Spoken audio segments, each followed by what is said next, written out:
bonsoir à tous. Bienvenue au live de Food Pâtisserie. Nous sommes ce soir en direct avec Pascal Hennig, le chef pâtissier du prestigieux palace Le Bristol à Paris dans le 8e arrondissement. Bonsoir Pascal. Bonjour Julie, bienvenue. Merci. Alors Pascal, on va faire ce soir en exclusivité du coup la recette de ton tout nouveau cake marbré, chocolat cacahuète et enrobé de cacahuètes. Voilà. C'est ça. Alors, est-ce que tu peux nous dire comment tu l'as conçu, depuis quand, etc. Nous expliquer un peu cette nouvelle création. Alors déjà, il y a deux appareils pour ce cake. C'est vraiment un marbré assez classique dans la forme, avec un appareil au chocolat qu'on va voir et un appareil à la cacahuète. Donc on trouve vraiment les marbrures classiques. On montrera le petit coup de main du pochage tout à l'heure pour avoir une belle marbrure au moment de la découpe. Sur le dessus, il y a un petit confit de praliné, pistache, cacahuète, pardon. Ouais. Des gros morceaux de cacahuètes torréfiées. Après, les tremper dans un glaçage au chocolat, pulvérisé et décoré avec des petits éclats de cacahuètes et des petits copeaux de chocolat. Ça fait envie. On va voir ça tout à l'heure. Alors, on commence par quoi? Alors, dans un premier temps, on va faire les deux appareils. Oui. Donc, c'est un petit peu particulier, j'ai pris de l'avance. C'est des appareils qui nécessitent une nuit de repos. Donc là, je vais vraiment montrer à tout le monde comment on fait le mélange. Mais il faut bien avoir à l'idée qu'on laisse l'appareil pendant une nuit au frigo de manière à bien le laisser reposer. D'accord. Donc, j'ai bien préparé tout ça séparément. Alors, oui, c'est bien préparé. De la levure avec de la farine. Des œufs entiers. Farine T45. Farine T45. D'accord. On peut le faire avec de la T55, ça fonctionnera de la même manière. Ok. Des œufs. Des œufs entiers. Des œufs entiers, exactement. À température. Voilà, tous les ingrédients sont à température. Simplement, le beurre clarifié, donc c'est un beurre qu'on a fait fondre. On l'a laissé redurcir, on a enlevé le petit lait et on récupère juste la matière grasse. Donc celui-ci, je viens de le faire fondre un petit peu au micro-ondes, qu'il soit tiède. Et là, on a un beurre avec de la gousse de vanille qui est légèrement pommade. Donc la gousse de vanille que tu as grattée. Exactement, c'est simplement une gousse de vanille qu'on a ouvert en deux. Ouais. On a gratté l'intérieur et on y a ajouté au beurre. Ensuite, on a de la crème liquide. Oui. 35 ? 35% exactement. Ok. Du praliné et cacahuètes maison. Et ça s'achète dans le commerce aussi. Hein. Alors celui-ci, il est vraiment très bon parce qu'il est fait par Joël, notre chef chocolatier. On peut effectivement l'acheter dans le commerce. Nous, on a la chance ici d'avoir des chocolatiers qui nous font un superbe praliné. Donc ils nous le font avec une belle torréfaction pour bien pousser le côté amer et enlever le côté sucré. Et avec des morceaux, on le voit, des morceaux de fruits et de caramel. Donc ça rajoute une texture. Magnifique. Et pour finir, du sucre. Donc pour le mélange, il est très simple à faire. Donc là, c'est une toute petite quantité. C'est vraiment les recettes qui ont été données pour le live, c'est pour une pièce. Pour une pièce. Alors je rappelle que la recette, tous les grammages et les ingrédients ont été postés en story et évidemment seront enregistrés à la fin du live avec la vidéo. Voilà. Et donc ce soir, tu vas tout faire à la main. Exactement. Bon, quand c'est des petites quantités comme ça, c'est facile. Évidemment, quand on fait des séries un peu plus importantes, on se sert de batteur. Mais là, on peut vraiment le faire à la main. Donc on va venir dissoudre le sel dans l'œuf. Donc le sel, je viens toujours le dissoudre dans un liquide qui s'intègre bien au mélange. Voilà. Ensuite, on vient ajouter la levure à la farine. Donc on mélange les poudres. Exactement. C'est le même principe, hein, c'est vraiment pour que le mélange soit très homogène. Donc on vient le mélanger à sec. Voilà. Ensuite, on va commencer le mélange en mettant le beurre clarifié. Donc là, dans un cul de poule normal. Voilà, exactement. Donc il est important d'avoir tous les ingrédients à bonne température. On ajoute la crème.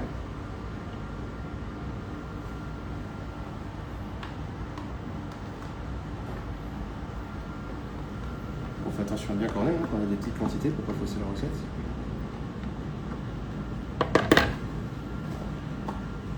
C'est marrant, la crème, oui, se mélange pas du tout avec le beurre. Ouais, pas encore. Pas encore. Et là, on vient ajouter le praliné. Et c'est bon, on dirait un tableau. C'est un tableau. Voilà. Le praliné cacahuète. Exactement.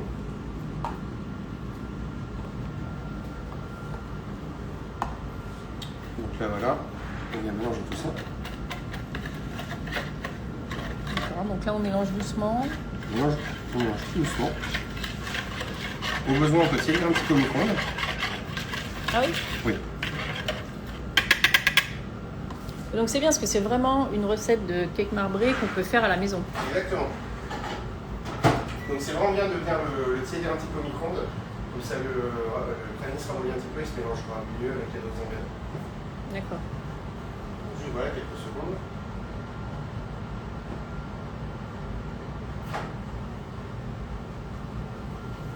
Voilà, on voit tout de suite.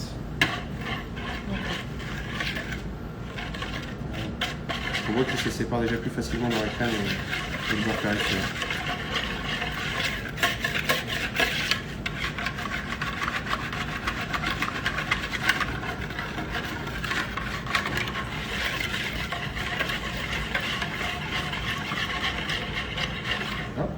Ensuite, on vient ajouter le sucre. Le sucre.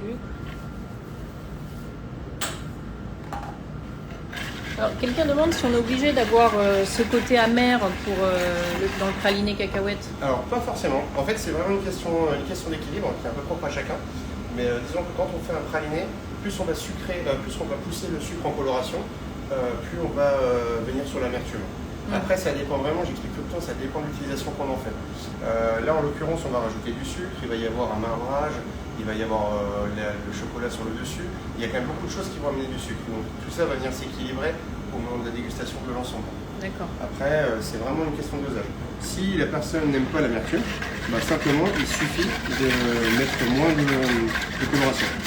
Donc là, on voit que c'est bien homogène. Oui. Simplement, il y a des petits grains, ce sont encore les épis de cacahuètes.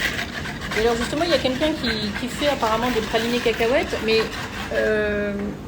ils sont toujours plus clairs que celui que le tien. Bah, oui. C'est exactement ce que j'expliquais. C'est simplement qu'il aura un goût un peu plus sucré.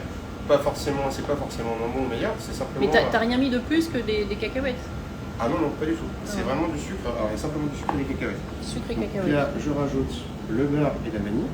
Donc on voit qu'on était bien généreux en vanille. Oui, vous étiez on est au Bristol, quoi. Ouais, moi, j'ai toujours bien aimé la vanille. Et voilà. Donc beurre, vanille. Le beurre, j'ai légèrement passé au micro-ondes aussi tout à l'heure. Il soit à peine pommade. On voit que ça se mange bien. C'est pas un beurre salé? Non. Non. Moi, je suis alsacien, je suis pas breton. J'ai pas l'habitude. Bon. Une fois que c'est bien homogène, on vient ajouter les œufs. Ah bah, oui, bien sûr, on peut remplacer les cacahuètes après par n'importe quel Bien fruit sûr. sec. Alors, on pourrait le faire à la noix de pécan, on pourrait le faire à la pistache. Après, c'est libre à chacun d'interpréter la recette comme il l'entend. Ouais.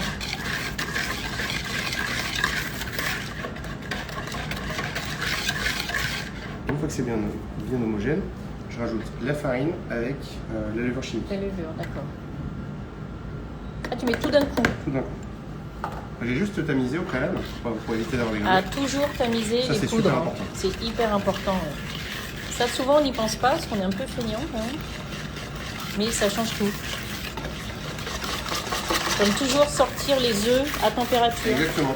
En fait, ce que j'explique tout le temps, le mieux, c'est quand l'ensemble des ingrédients ont à peu près la même température. C'est-à-dire que nous, quand on fait cette recette, on pèse tout, on laisse tout à température ambiante, et une fois que c'est vraiment à température, là, on passe au mélange. D'accord. Donc là, on voit que la masse est bien homogène.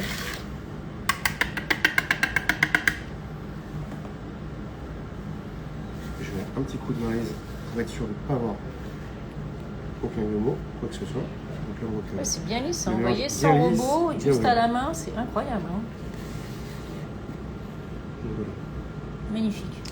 Donc, là, ce qui est important, c'est vraiment de le laisser reposer une nuit. Donc c'est un marbré à faire à l'avance. C'est ça. On laisse reposer les... étapes. Voilà. On laisse reposer une nuit.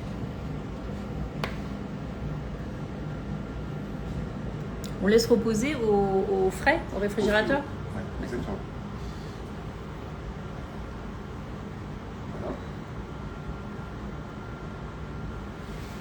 Donc là, évidemment, Et pourquoi vraiment, Pascal? Parce que le froid permet aux textures de bien se mélanger, ou voilà, des saveurs? ça laisse vraiment reposer l'appareil, il y a un meilleur, c'est plus homogène. L'appareil devient On verra- plus homogène. Oui. Et on verra aussi autre chose, c'est que pour le pocher, il faut qu'il soit un petit peu plus ferme. Donc, il faut Ah, essayer de d'accord. le raffermir aussi.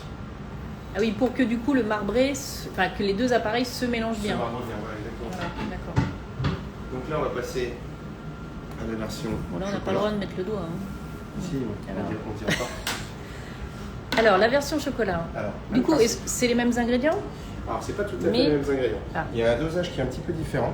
On va trouver moins de farine. Bon, alors, les ingrédients sont les mêmes, hein, quasiment. On a donc le beurre clarifié, encore une fois, le beurre pommade, le sucre, la cassonade, du cacao. Donc, c'est un cacao qui est très amer, très aromatique. Du sel, de la levure, de la farine et des œufs entiers tempérés. D'accord. Donc là, on a même idée tout à l'heure, on va venir dissoudre le sel dans les œufs.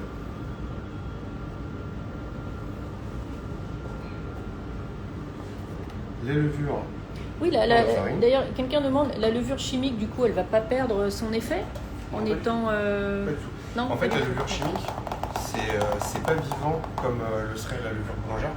C'est vraiment assez neutre. C'est comme quand on fait par exemple un appareil à madeleine, on va pouvoir le garder pendant 2-3 jours. Ah, c'est vrai. Sera le même. Ouais, c'est vrai. A contrario, sur une brioche, une pâte levée, la pâte, en fait la levure, elle va consommer les sucres de la pâte et elle va gonfler. C'est pour ça que la pâte va gonfler. Et si on la garde pendant trop longtemps, là effectivement il va y avoir une perte d'effet. Mais là c'est pas le cas. Donc là c'est vraiment une levure qui réagit à la chaleur. Donc au moment où on la chauffe, il y a une poussée. C'est comme ça que ça fonctionne. Après c'est un cake, on verra au moment de la découpe.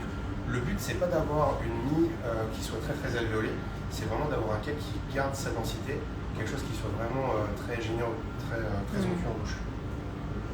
Et alors, quelqu'un demande aussi pourquoi tout à l'heure tu avais du beurre clarifié, bah là aussi on en a, et du beurre pommade. Ça c'est une super bonne question. En fait, là on le voit, et ça nous permet vraiment de le comprendre. Là ça fait 1 heure que les pesées sont prêtes. Ouais. On était bien en place, et on voit vraiment que la température ambiante, il n'y a pas du tout la même texture. Donc là, il va y avoir une matière qui est quand même relativement ferme, et là, on va avoir une matière qui est relativement liquide. En fait, c'est pas ce qu'on appelle les mêmes points de fusion. C'est-à-dire que le beurre clarifié, à température ambiante, il va être liquide, ce qui n'est pas le cas du beurre classique. Pommade. Ce qui fait en fait tout simplement que quand on est là dans l'appareil, cette partie qui est beaucoup plus molle va donner beaucoup plus de moelleux à l'appareil. Donc ça va faire un cake qui est beaucoup plus moelleux, beaucoup plus fondant. Donc voilà. Après, à défaut, si on n'a pas de beurre clarifié, on peut très bien le faire avec du beurre classique, mais simplement il y aura un petit peu moins de moelleux. D'accord. Voilà. Donc même principe que tout à l'heure. Alors, j'ai juste oublié une chose, c'est qu'on vient rajouter le cacao avec la farine et la levure. D'accord. Toutes les poudres, quoi. Exactement, c'est toujours toutes les poudres ensemble, mélangées à sec.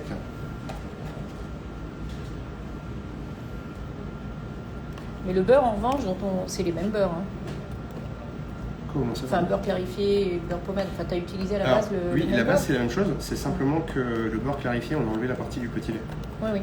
Donc il suffit, c'est très simple à faire, hein. Il faut simplement faire fondre du beurre, le mettre dans une petite boîte, le laisser refroidir et il va se décanter naturellement et le petit lait va surnager. Donc après, il te suffit d'enlever la partie de beurre à l'intérieur, la partie solide, et après ça donnera ce résultat-là. En fait, tout ce qui est caséine ne sera plus bon. Donc, ce sera vraiment juste la matière grasse. Donc, je vais passer un tout petit peu au micro.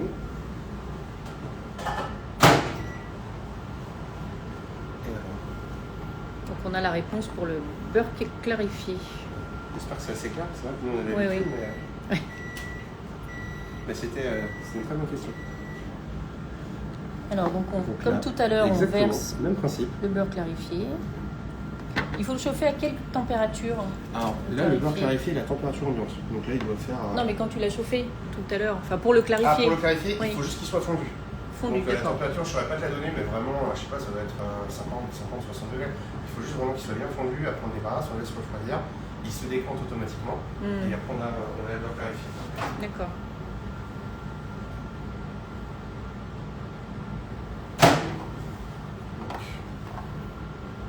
On pourrait pas le remplacer le beurre par une huile neutre, quelque chose comme ça? Probablement. Alors moi j'ai l'habitude de le faire avec du beurre parce que j'aime bien le goût. Puis il y a le goût, quoi. Mais on pourrait tout à fait essayer avec de l'huile ou une huile végétale, bien sûr, ça pourrait bien fonctionner.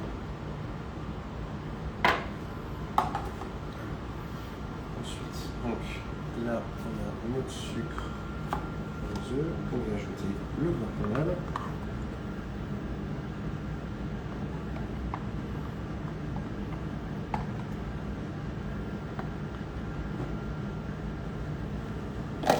Comme tout à l'heure, sauf qu'il n'y a pas de vanille. Exactement. on met dessus pour qu'il se dissolve bien dans la crème.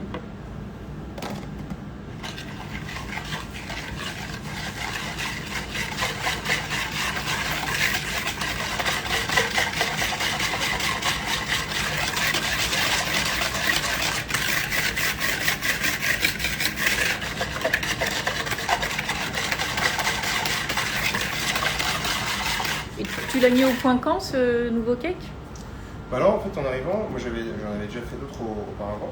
Et puis c'est marrant parce que parfois on fait une recette à un endroit puis on la retente exactement la même recette à un autre endroit. Puis c'est pas tout à fait pareil, alors on doit se régler par rapport aux matières premières, par rapport au four. Donc là ça fait un petit moment qu'on travaille dessus, et on vient de l'aboutir. Et on le propose notamment au Café Antonia du Bristol et aussi à l'épicerie. D'accord. Donc il est en vente à l'épicerie du Bristol depuis une semaine, quoi. Après c'est bien d'essayer de le faire quand même. Ah bah bien sûr. Quand même. Mais il est en vente à l'épicerie. Donc en grand format comme ça, on verra tout à l'heure, et en demi-taille aussi.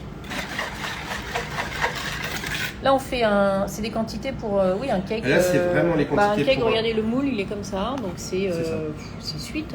C'est un cake de 25 cm. 25 cm. C'est ça. Alors on ajoute les poudres avec le cacao. Exactement. Hop. Donc la levure, la farine et le cacao. Là le cacao, je ne sais plus si tu as dit, c'est un cacao en poudre, poudre noire, Oui, avec le moins de sucre possible. Alors dans le cacao, t'as pas de... Non mais des fois, je veux dire, on prend pas du bananiac, quoi. Non, c'est vraiment du cacao. Du cacao.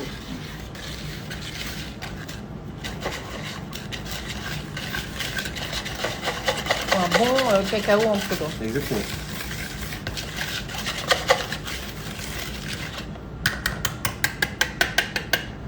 Donc j'aimais bien. C'est complètement différent. Ouais, la texture n'est pas pareille. Ouais. Et c'est vraiment pour ça que je vous ai montré de le réaliser à la main.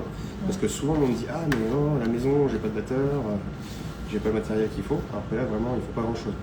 Il faut un fouet et un récipient et on peut le faire. Et un petit micro-ondes. Voilà, un petit micro-ondes. Ça va presque tout le monde en a. Tout le monde en a un. Alors du coup, on le réserve. Même principe que voilà, le premier appareil.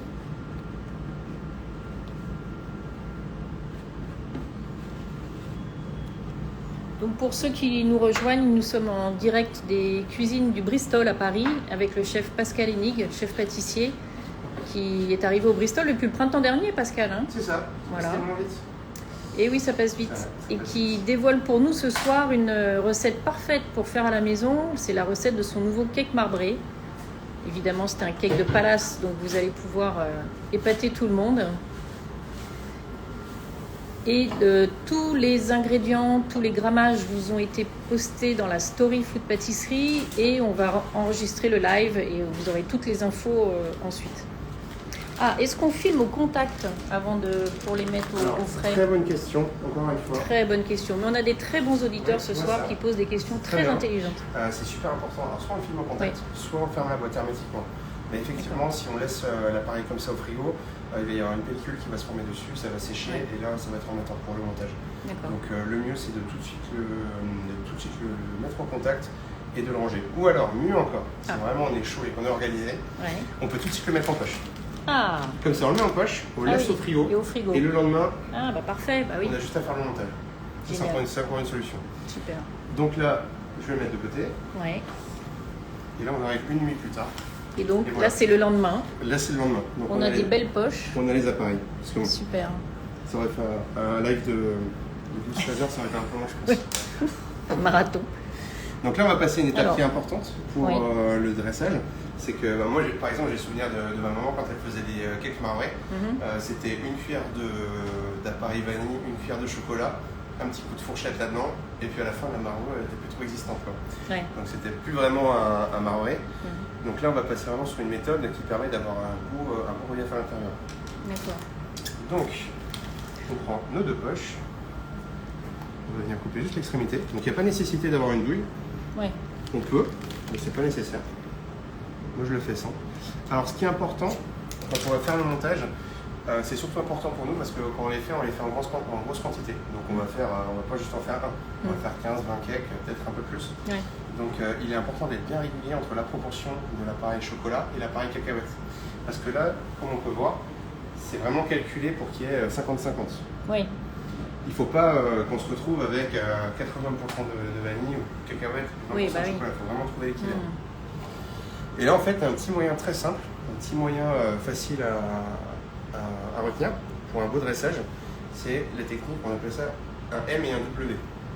D'accord, alors tu vas nous expliquer ça. Je vais même Alors te attends, l'expliquer, d'abord, je vais te le montrer, ça va être très très simple. le moule, attendez, question sur le moule. Oui. Donc il est beurré, mais pas fariné. Ah, c'est vraiment une très bonne question.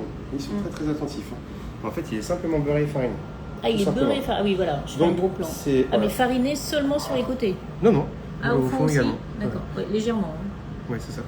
Donc, il est simplement, on prend un beurre pommade au pinceau, on le passe bien partout, sur tous les côtés, surtout sur les angles, ça c'est important parce que ça peut être des points d'accroche. Ensuite, on le remplit avec de la farine, on le tape bien pour que la farine adhère, on le retourne, on le tape pour évacuer l'excédent, et après on a ce résultat-là. D'accord. Et donc là, tu peux redonner les dimensions Du cake? Oui. Alors il fait, À je peu vais près, dire, il fait 25 par 6 je pense. 25 par à peu 6, près. voilà. C'est vraiment le format standard. Standard, d'accord. Après, ça marche évidemment pour cette quantité-là. On peut le faire dans un moule plus petit, un moule plus grand. Moi, je sais vraiment que par habitude, on les remplit à 850 grammes, ceux-là. Oui. Donc, on a un grammage. Maintenant, c'est à chacun de connaître ses outils, mais c'est à peu près ça. Avant qu'on passe encore au Super WV, là, Oui. M, ces pâtes, enfin ces appareils, la crue, Combien de temps on peut les garder? voilà. C'est ça la question? Combien de temps on peut les garder? Est-ce qu'on peut les congeler? Mais vraiment, pourquoi on a des soucis à se faire. Hein. Alors, les congeler, oui, pas de souci. On peut vraiment les congeler, ça se congèle très bien, ça ne bouge pas. Et les garder au frais, au frigo, on peut les garder 3 jours. 3 jours au frigo, d'accord. Moi, j'ai pour habitude de dire que quand il y a un œuf dans un appareil, c'est bien de le garder maximum 3 jours. D'accord. Après, au niveau matériaux, c'est pas forcément idéal de le garder plus. 3 jours, c'est bien. Après, le congeler, ça peut être une très bonne solution aussi. Donc là, on va passer au fameux M et W. Alors là, attention, on a une technique de dressage donc, comme au palace, quoi. Tu sais ce que tu vas faire? Je vais te M et laisser W. t'approcher moule et je vais faire à l'inverse. Comme ça, les gens vont vraiment bien comprendre. D'accord. Je vais le faire vraiment pour ceux qui regardent. Là, vous avez tout le secret pour donc un là, vrai marbré. ça va être quand on parle du M. Ok? Oui. Donc, voilà. Comme ça. Ah oui. Vous Et voyez, ensuite, ouais.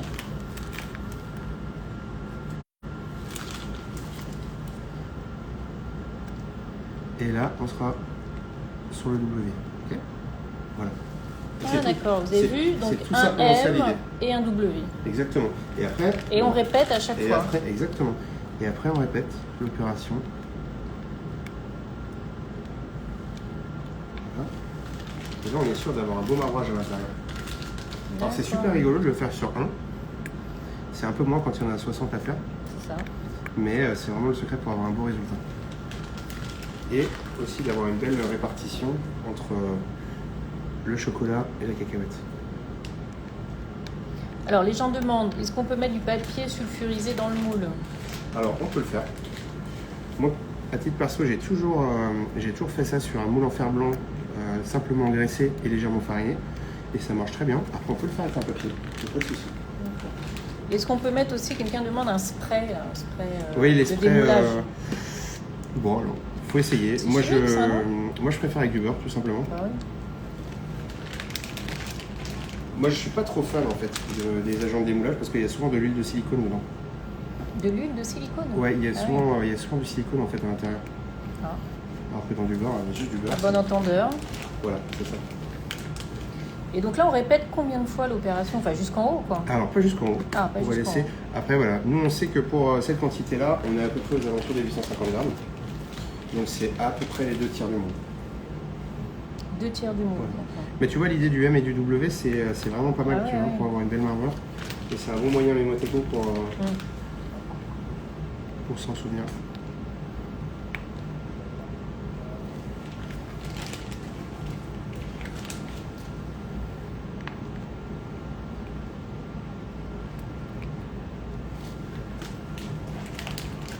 Ça fait un à l'endroit, un à l'envers.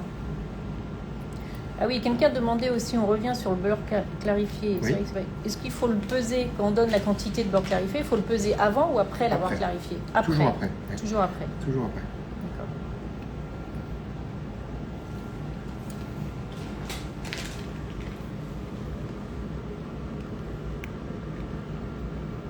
C'est hypnotique.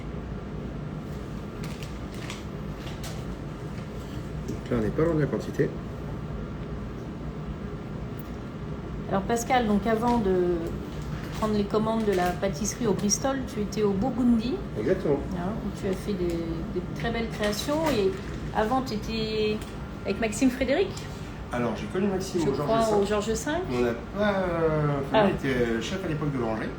Et il est Oui. passé chef exécutif après mon départ. D'accord. Donc tu étais au Georges V avant lui. Alors, j'y étais pendant 1 an. Et lui, il y était 6 mois après mon arrivée. Ah d'accord. Donc, on a travaillé 6 mois ensemble. Et avant le Georges V? Avant, j'étais en Alsace. Bah oui, Belle dans région d'Alsace. une très belle... J'ai eu beaucoup de chance parce que mon chef de l'époque est parti très rapidement. Donc, Yves m'a laissé la chance de prendre la place. Et on a gagné la 2e étoile 1 an et demi après. Et je suis resté encore 5 ans. Et après, je suis parti à Paris. D'accord. Donc voilà, là, on a un beau marbrage. Voilà. Ouais. Vous voyez, donc il est... Donc là, on voit que c'est bien brillant comme ça, c'est bien parti déjà. Ouais. Les textures sont belles. Donc aux 2 tiers. Hein. À peu près 2 tiers. À peu c'est près ça. 2 tiers. Voilà. En fait, c'est pas un cake. On veut pas qu'il développe énormément. On veut pas un cake qui soit très bosselé. On veut un cake qui développe gentiment, uniformément, mais qui a vraiment une belle texture très gourmande à l'intérieur.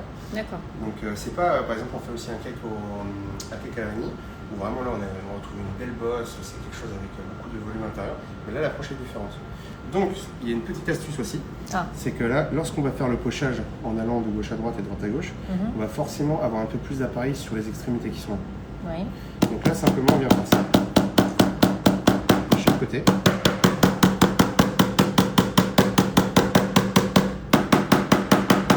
Ça fait un peu de bruit, alors je vais pas le faire trop longtemps. Mais voilà, ça fait quelque chose de bien. Ça permet de bien de... linéaire. D'accord. Ok, petite astuce. Petit secret. Le moule était pas au froid auparavant? Non, Il n'y a pas besoin de à température ambiante. Non, il n'y a pas lieu de le mettre au four. Alors du coup, ça part au four? Alors, exactement. Donc là, ça part en cuisson et hop, c'est cuit. C'est C'est formidable. très rapide la cuisson au Bristol. Vous êtes incroyable au Bristol. Non, alors sérieusement, c'est combien de temps? Quelle température, etc. Alors, c'est une étape qui est très importante. Ouais. C'est un cake qu'on vient cuire très très doucement, mais longtemps. Donc, il cuit à 140 degrés. Ah C'est oui. quand même très peu pour un cake, Ouais. pendant 1h10. Ah oui, Après, d'accord. c'est très fluctuant en fonction du four qu'on a. Oui, après Nous, on a des s'adapte. fours professionnels, donc ils sont vraiment. Mais l'idée, performants. c'est pas Mais plus de l'idée- 140. Ah ouais, c'est ça. C'est une Et en cuisson revanche, lente la et durée, très, on très s'adapte. longue. C'est ça. Ouais. Et vous verrez après la découpe, ça fait vraiment une belle texture. Super. Donc là, je laisse de côté. Ouais. Ici, on cuira tout à l'heure. Et donc là, il sort comme ça. Et là, il sort comme ça du Et four. en effet, il n'a pas énormément monté. Non, il n'a pas beaucoup développé. Mhm. Ouais, il a pris un petit peu de volume, mais il allait quasiment au ras du moule, pas beaucoup Mhm. plus. D'accord. Et alors, on fait quoi après? Alors, ensuite, on va faire un sirop.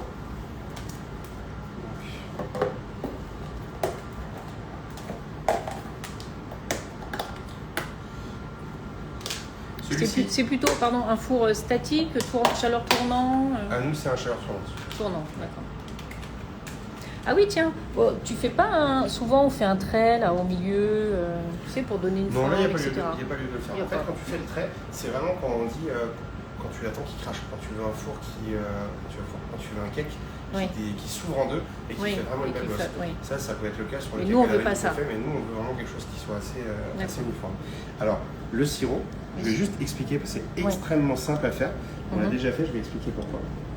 C'est simplement de l'eau, du sucre et de l'alcool. De l'alcool? Oui. L'alcool de quoi? C'est un petit peu de rhum. Du rhum. Parce que moi j'aime bien le petit côté rhum avec la cacahuète, le chocolat, Moi ça aussi. va vraiment bien. J'aime bien ça.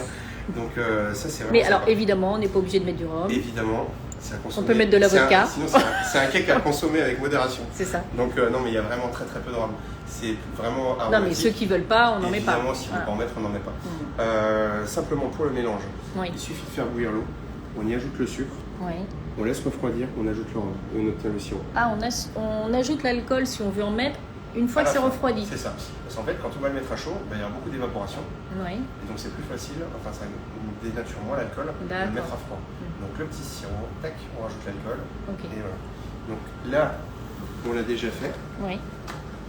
Oui, on a déjà imbibé le cake. Alors je vais expliquer pourquoi. Parce que lorsqu'il sort de cuisson, il est vraiment chaud et il va absorber beaucoup plus facilement l'imbibage, le sirop. Parce que si on le laisse refroidir, le cake, on va venir rajouter le rhum ou le sirop par-dessus et il ne va pas du tout être aussi spongieux. Donc simplement, l'alcool va rester en surface, ça va ramollir la croûte, mais ça ne va pas du tout le rendre moelleux.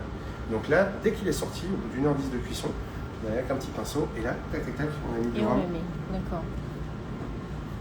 Dès que c'est sorti, on l'imbibe. Voilà, exactement. Est-ce que c'est obligatoire de mettre ce sirop? Alors, moi j'aime bien, parce que ça donne vraiment ce côté un peu fondant, un peu spongieux, surtout sur la partie haute. Après, c'est pas obligatoire, on n'est pas obligé de le mettre. Mais pour le petit clin d'œil, le petit côté rhum qui vient twister un petit peu, j'aime bien, c'est quand même super sympa. D'accord. Alors, ensuite, on va le démouler.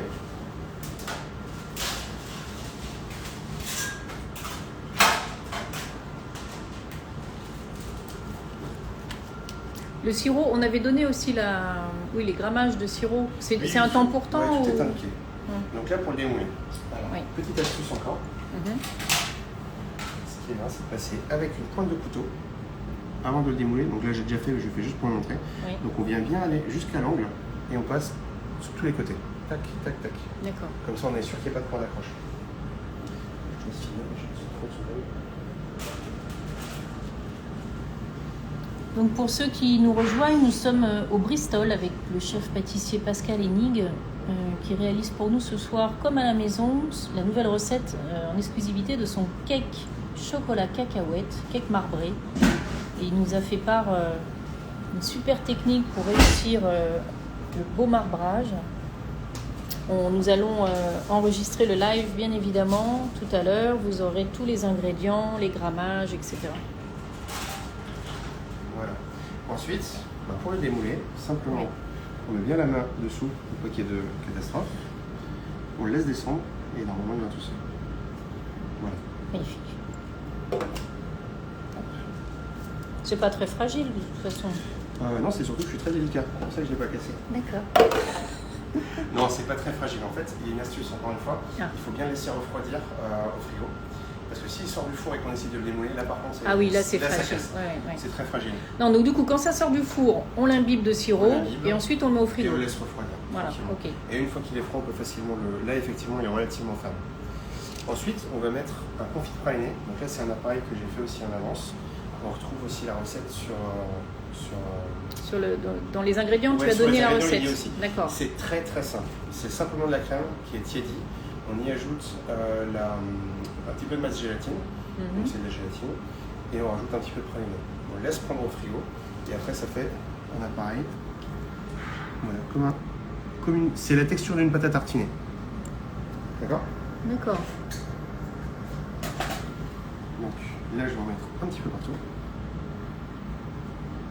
C'est pour ajouter énormément de gourmandise. Alors on est dans la gourmandise. Voilà. Donc il va y avoir deux buts. C'est déjà d'avoir le goût du confit praliné, vraiment ce côté très gourmand, et aussi de coller les cacahuètes, parce qu'on va venir le retourner le cake dans les cacahuètes, et ça va faire un relief qui est très joli, et ça va mettre aussi une texture en bouche. Donc là, je viens avec une petite palette pour le lisser sur le dessus.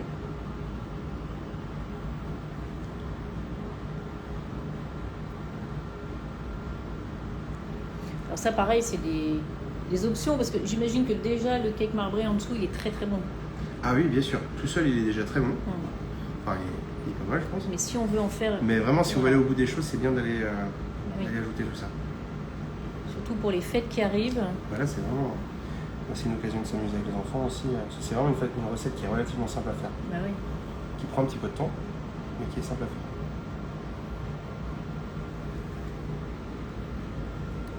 Donc juste sur le dessus. Hein. Exactement. Après, libre à l'inspiration, mais là, c'est juste sur le dessus. Donc une fois que c'est bien étalé, on vient ajouter les cacahuètes. Donc on prend des cacahuètes, Voilà. Donc là, nous on les achète blanches, toutes simples. Oui. Ah oui. Donc c'est vraiment simplement des cacahuètes qu'on torréfie. Ah, vous les torréfiez au four? Oui, on les torréfie. Quand on les achète, elles sont vraiment blanches et on les passe au four. Et c'est toujours à privilégier une torréfaction qui est relativement longue, mais sous une température assez basse. Donc nous on les met à 145 degrés, 150 pendant une bonne heure. Comme ça, en fait, quand on vient casser une cacahuète, en fait, on se rend compte qu'à l'intérieur, elle est vraiment bien homogène en torréfaction. D'accord. Parce que si on les met très fortement au four, on les met au four à 250, donc c'est pas j'exagère, pendant 10 minutes, elles vont être grillées aussi. Mais oui, ça les agresse. Ça les agresse, voilà. Donc elles vont être très colorées sur l'extérieur, blanches à l'intérieur, et nous, on veut vraiment quelque chose qui soit uniforme. D'accord. Quelqu'un demande si on peut congeler le cake. Alors, on peut tant qu'il n'y a rien dessus, on peut, mais peut-être pas quand il y a la déco. On peut le congeler quand il est terminé. Oui. Pas quand il y a les décors, on va mettre des petits cocos de chocolat, des petits décors. Alors une fois qu'il y a les décors, c'est compliqué de le congeler. Mais par contre, quand il vient de quand il est brut, quand il est brut, on peut le filmer en contact et se faire une petite mise en place dans le congélateur. D'accord. On peut même couper des petites tranches pour chaque jour. Ah voilà, c'est ça, pour le rationner. Comme ça, si le congélateur, on est sûr de ne pas le manger une fois. C'est ça.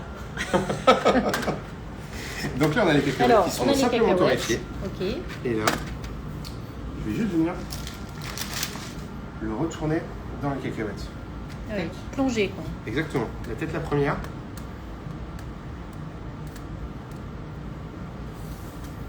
Bon, je vais essayer de faire ça bien pour que tout le monde puisse voir. Hop. Et non, l'alcool, c'est pas obligatoire, on a dit. Voilà. Hop. D'accord. Ah oui, c'est beau. Voilà, magnifique. Donc là, on a vraiment le côté très très moelleux du cake, ce côté onctueux du confit de praliné et les cacahuètes sur le dessus. Donc cacahuètes blanches, neutres, pas salées, juste torréfiées. Exactement. Voilà. Ensuite, on va aller mettre le cake au frigo ou un petit peu idéalement au congélateur, qu'il soit bien froid, avant de le tremper dans le chocolat. D'accord. Ah oui, parce qu'après, il passe au bain de chocolat. C'est ça, exactement. Donc je vais faire comme tout à l'heure. C'est-à-dire que là, il est rentré dans le frigo et là, il en ressort, il est bien froid. D'accord. Donc là, il est bien froid. Voilà. C'est la même chose, simplement, on voit que les cacahuètes, le confit de praliné en fait a durci. Ah oui, les cacahuètes sont bien emprisonnées. Bien figées. Voilà, ça bouge plus. Et les cacahuètes ramollissent pas avec le froid, du coup? Non, pas du tout, ça bouge pas. Ça bouge pas.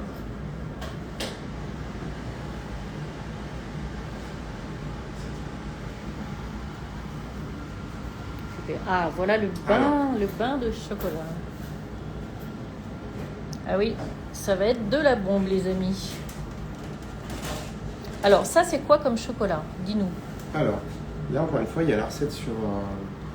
On vous a tout donné, les grammages, les les ingrédients seront postés et enregistrés avec le live.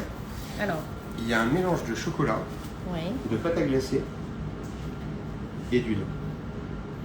C'est de l'huile de pépin de raisin, c'est de l'huile neutre, qui est vraiment là comme texture. Parce que si on avait que du chocolat pour ce type de glaçage, en fait ce serait très ennuyeux à couper.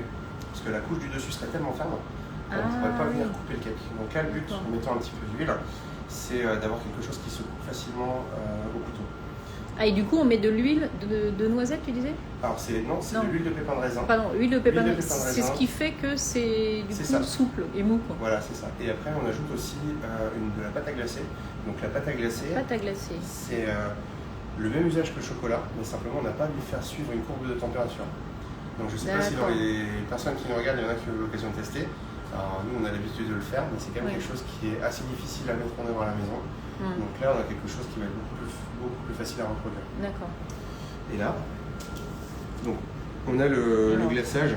Là, c'est encore une fois extrêmement simple. Il suffit de faire fondre tous les ingrédients ensemble au micro-ondes et de le mettre dans un bac suffisamment grand pour pouvoir y plonger le cake. Pour le plonger, oui. Et c'est un chocolat noir? Oui, chocolat bien noir. Bien noir, enfin rien de particulier? Non, rien de spécial. Alors. La pâte à glacer, c'est pas comme le glaçage pour les éclairs, par exemple. Non, c'est autre chose. Donc là, je viens vraiment le prendre sur les deux côtés. Vous voyez, et toutes les cacahuètes tiennent. Voilà. Et là, on trempe pour bien couvrir toutes les cacahuètes.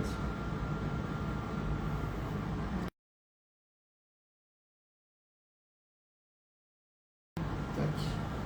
Et si on n'a pas, ouais, magnifique. Si on n'a pas de pâte à glacer, parce que ça intrigue les gens, on peut mettre, non mais juste le chocolat et l'huile. Moi je dis ça pour plaisanter. On peut mettre le chocolat et l'huile, exactement.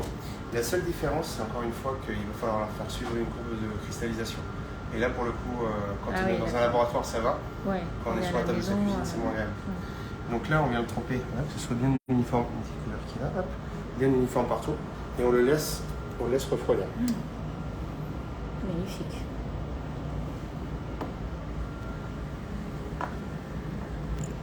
Tout de suite, ça fait encore plus gourmand.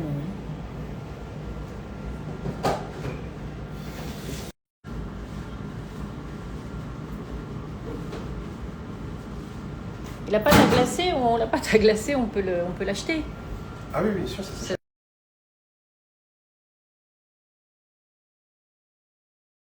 Il y a une étape où on a aussi pris un petit raccourci, simplement à cause du live, parce que c'est une étape qui fait énormément de bruit.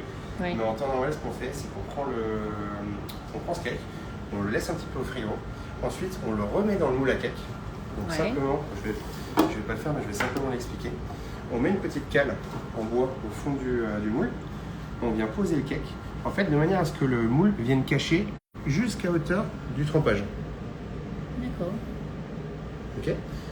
On laisse ça au frigo et après nous on met une pulvérisation dessus. Donc c'est simplement un mélange de chocolat et de beurre de cacao, mais ça nécessite d'avoir un pistolet, d'avoir un compresseur. Donc c'est vraiment du décor, on n'est pas obligé de le faire. Si vous le faites à la maison, faites-le comme ça. À la maison, comme ça c'est très beau. Et après on va arriver sur ce résultat. C'est exactement la même chose, mais avec un aspect un peu velours. Ah oui. Voilà. Magnifique. Voilà, deux options de déco. Exactement, comme ça on montre les deux. Alors beaucoup de questions quand même sur cette pâte à glacer, hein. Ça intrigue. Donc on est obligé d'en mettre, parce que sinon ça... Alors on n'est pas obligé. Non, on n'est pas obligé. On peut prendre juste du chocolat. Voilà. Et le chocolat qu'on va couper, ça va être un peu dur, ça va se casser. Alors que là, on verra tout à l'heure quand on le casse, si tout se passe bien. On a vraiment une belle tranche, quelque chose de net. Oui, voilà. Donc là, il nous a fait de très jolis copeaux de chocolat. Là, c'est les petits copeaux de chocolat qui vont servir à décorer. Ça va faire un beau décor, ça va donner un joli volume. Donc on va venir les coller simplement avec un petit cornet de chocolat.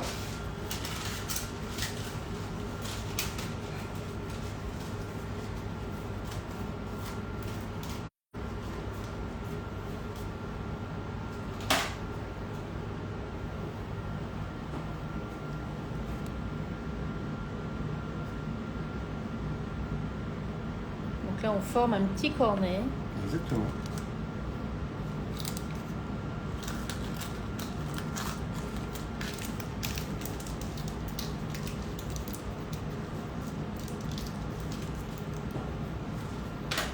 C'est juste l'extrémité. Et surtout, attention que ça reste pas dans une préparation. Et là, on fait quelques petits points de collage. Et on vient décorer avec les petits décors en chocolat.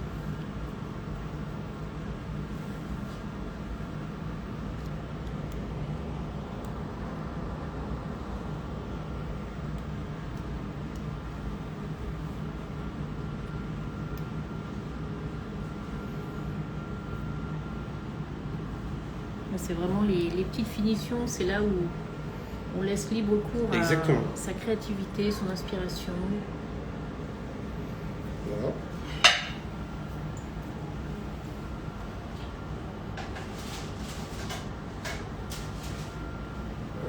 Je vais mettre celui-ci à côté, comme ça on aura vraiment toutes les étapes. Pour bien comprendre comment on a fait. Alors le saupoudrage, en fait, c'est plutôt un flocage. Exactement, c'est un flocage. On n'a pas montré parce que ça a été fait avec un pistolet dans une pièce. Ouais. Hein. Après, encore une fois, c'est pas... Mais ça, c'est pas obligatoire. C'est vraiment un truc de pro. C'est vraiment du décor. Et là, vraiment pour rappel, on vient poser quelques cacahuètes. Ah, oui. Vraiment pour décor. Après, quand on fait un produit, je trouve que c'est toujours intéressant d'avoir un décor qui a du sens. Là, on est vraiment, Oui. pour le coup, dans le clin d'œil entre le chocolat et la cacahuète. Voilà, Il n'y a chocolat, pas de- cacahuète. il n'y a pas d'ambiguïté, quoi.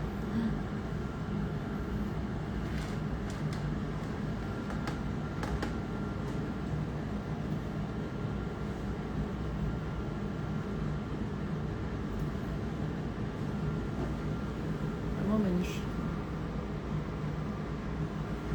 Même sur la tranche, vous voyez, on voit déjà On devine déjà les marbrures, en fait. le marbrure. Ouais.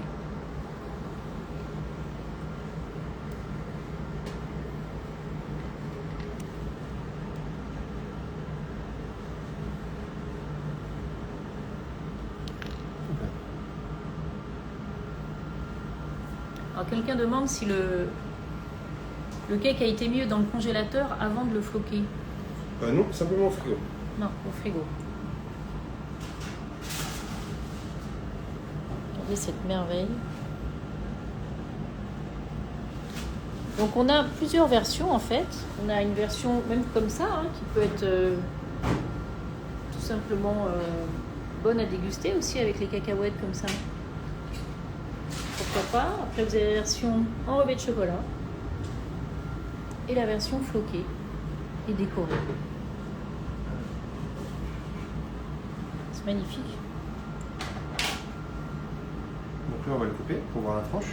Et alors maintenant, voilà, on va faire la découpe et Là, comme c'est ça, le suspense, c'est le suspense. On va voir si la technique si ça fonctionne. du M et du W a marché. Donc là, on enlève le décor.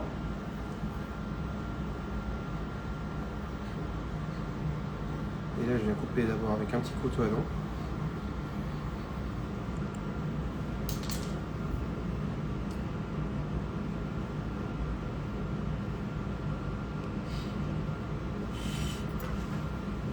Et donc là, voilà. Ah oui, super. Et là, on a une belle marbrure. Regardez cette belle marbrure. Avec en plus le beau praliné. Splendide. Voilà, on en a plein les yeux là. Donc voilà. Et Dommage, donc là, on a- ouais. On voit vraiment les différentes textures, hein, avec la mie qui est bien onctueuse, Mhm. qui est bien moelleuse, l'imbiboche qui est là sur le dessus. Là, on a le côté vraiment gourmand du praliné, les éclats de cacahuètes qui sont là dans le glaçage, et le glaçage qui est par-dessus. Super. Magnifique. Voilà. Bah écoute, apparemment, il y a quelqu'un qui nous regarde qui est dans le RER et il nous dit que D'accord. tout le wagon salive. Voilà. C'est énorme. Bon, bah c'est super. Bon, merci beaucoup Pascal. Avec grand plaisir, Julie. Merci à tous. Vous avez là une superbe recette de cake marbré, cacahuètes chocolat pour les fêtes. Vous allez faire fureur. Quelque chose à faire à la maison, en famille. On reposte évidemment le live, on enregistre, on vous donne toutes les infos, les ingrédients, les grammages. Si vous avez des questions, n'hésitez pas à les poser. Le chef vous répondra avec plaisir. Et si vous le faites chez vous, envoyez les photos. Exactement. On est impatient de voir les résultats. Voilà. Bon week-end à tous. Merci Bon week-end. beaucoup. À bientôt. Et une dernière petite.